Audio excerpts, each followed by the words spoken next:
Hi! Welcome to village Siri cooking. ఈ ఛానల్‌ని ఆదరించిన ప్రతి ఒక్కరికి మా హృదయపూర్వక నమస్కారములు.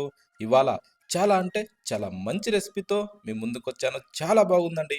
ఒక్కసారి ఈ విధంగా కాకరకాయతో ఫ్రై చేస్తే చేదు లేకుండా సూపర్‌గా ఉందండి.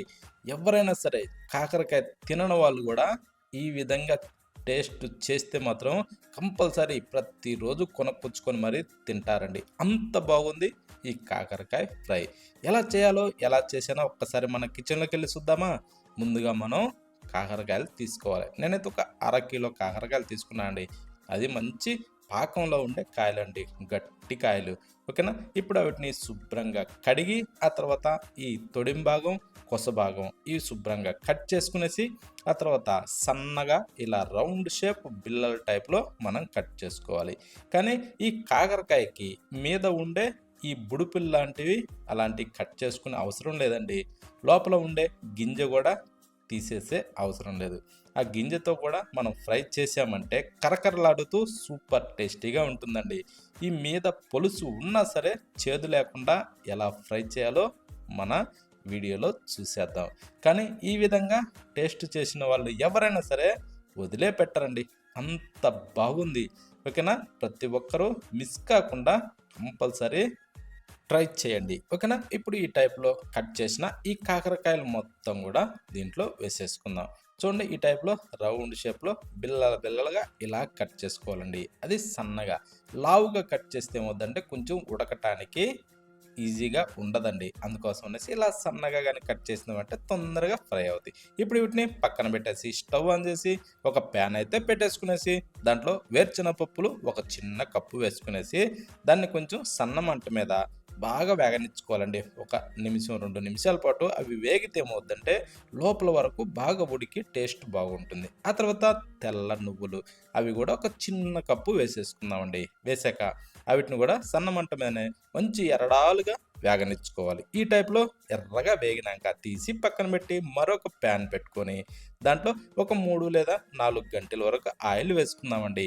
ఈ ఆయిల్ అంతగానం ఎందుకంటే ఇవన్నీ మనం ఫ్రై చేసుకోవాలి కాబట్టి. ఇప్పుడు మనం కట్ చేసిన ఉల్లిపాయలండి. ఒక 3 ఉల్లిపాయలని కట్ చేసి ఇలా విడదీసి అందులో వేసుకోవాలండి. అంటే రెమ్మకు రెమ్మకు విడదీస్తే ఏందంటే ఇవి సింపుల్‌గా ఫ్రై అవుతాయండి. ఫ్రై కావటానికి కూడా చాలా ఈజీగా ఉంటుంది.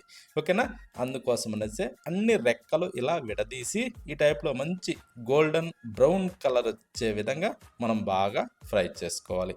ఈ విధంగా ఫ్రై అయిన వాటిని తీసి ఒక ప్లేట్‌లో అయితే వేసుకుందాం. చూడండి ఎంత మంచి కలర్ వచ్చాయో ఈ టైప్‌లో కలర్ రావాలండి. ఇప్పుడు ఇవి తీసి మనం ప్లేట్‌లో వేసినప్పుడు అవి ఆరిన తర్వాత మంచి కరకరలాడుతూ ఉంటాయండి. ఆ టైప్‌లో రావాలి. ఇప్పుడు అదే నూనెలో కట్ చేసిన ఈ కాకరకాయ ముక్కల్ని అందులో వేసేసుకుందాం. ఎప్పుడైనా సరే ముందుగానే కాకరకాయని కడుక్కోవాలండి. కట్ చేసిన తర్వాత మాత్రం కడగకూడదు. ఓకేనా? అందుకోసం అనేసే ఇట్లా. ఇప్పుడు దీన్ని ఈ ముక్కలన్నీ దీంట్లో వేసిన తర్వాత కాస్త అలా ఆయిల్‌లో తిరగేసుకోవాలి. ఈ విధంగా కొంచెం అలా మిక్స్ చేసి ఇప్పుడు మనం ఏం చేద్దామంటే సాల్ట్ వేసుకుందామండి. ఒక సగం టేబుల్ స్పూన్ వరకు సాల్ట్ వేసి ఇప్పుడు మనం కాస్త తిరగేసిందంటే ఇప్పుడేందంటే ఈ ప్రతి ఒక్క ముక్క కూడా సింపుల్‌గా మగ్గుతదండి. అందుకోసం అనేసే ఇలా దబ్బలేసినప్పుడు లైట్‌గా సాల్ట్ అలా సల్లుకోవాలి. సల్లి కాస్త ఇలా తిరగేసుకుంటూ ఇవి మనం బాగా డీప్ ఫ్రై చేసుకోవాలండి. అంటే కరకరలాడే విధంగా మనం బాగా ఫ్రై చేసుకోవాలి. మాడిపోకుండా చూసుకోవాలండి. ఓకేనా? ఆ టైప్‌లో మనం ఇది చూడండి ఈ టైప్‌లో మనకి మంచి కరకరలాడుతూ రావాలి.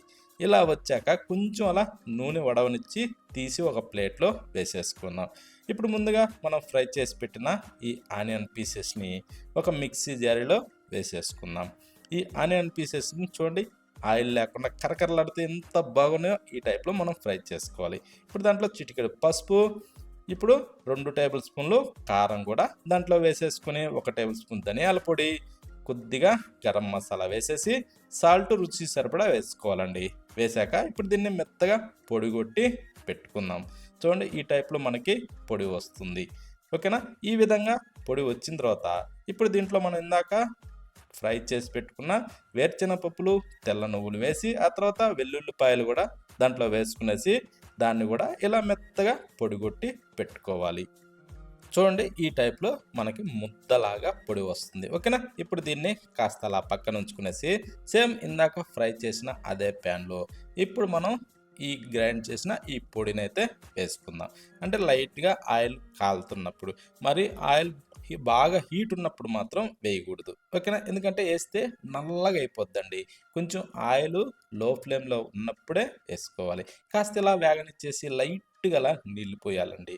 ఎందుకంటే ఇది కొంచెం ముద్దలా లేకుండా ఇలా కొంచెం పల్చబరి బాగా ఫ్రై కావాలి అంటే కొంచెం నీళ్లు పోసి ఇలా వేగనిచ్చుకోవాలి. ఇలా వేగిన దాంట్లో ఇప్పుడు మనం ఇందాక ఫ్రై చేసిన ఈ కాకరకాయ పీసెస్ మొత్తాన్ని దాంట్లో వేసేసుకుందాం. ఓకేనా? వేసిన తర్వాత ఇప్పుడు మనం ఏదైతే ఫ్రై చేసామో ఈ మసాలాని, ఈ మసాలా మొత్తం ఇలా బాగా మిక్స్ చేయాలండి. కాకరకాయకి ప్రతి ముక్కకు కూడా ఈ మసాలా అతుక్కునే విధంగా ఈ టైప్‌లో సన్న మంట మీదనే ఇలా కలుపుతూ మనం ఫ్రై చేసుకోవాలి. ఓకేనా? ఇప్పుడు మీదకించి కొత్తిమీరని సల్లేసుకుందాం. కానీ ఎప్పుడైనా సరే ఇలా లాస్ట్‌లో మాత్రం మంట హైలో పెట్టకూడదండి. ఎందుకంటే ఈ మసాలా పొడి అన్నదేందంటే కొంచెం మాడు వాసన వస్తుందన్నట్టు అడుగంటుకొని. అందుకోసం అనేసి అలా సన్న మంట మీద చూడండి ఈ టైప్‌లో ఫ్రై చేసుకోవాలండి. ఈ విధంగా ఒక్కసారి ఫ్రై చేసి తిన్నవాళ్ళు ఎవరైనా సరే వదిలేపెట్టరండి. అంత బాగుంది. కాకరకాయ చేదు అని దాని జోలికి రాని వాళ్ళు కూడా ఒక్కసారి దీన్ని గాని టేస్ట్ చేశారే అంటే ప్రతిరోజు కూడా కొనుక్కొచ్చుకొని మరి అడిగి మరీ చేయించుకొని తింటారండి. అంత బాగుంది ఈ కాకరకాయ ఫ్రై. ఇది వేడి వేడి అన్నంలోకి కాస్త అలా కలుపుకొని ఒక్కొక్క దెబ్బను అందుకొని తింటుంటే రుచి ఉంటుందండి. సూపర్ అంటే సూపర్ అండి. ఈ విధంగా ఖచ్చితం ట్రై చేసి చూడండి.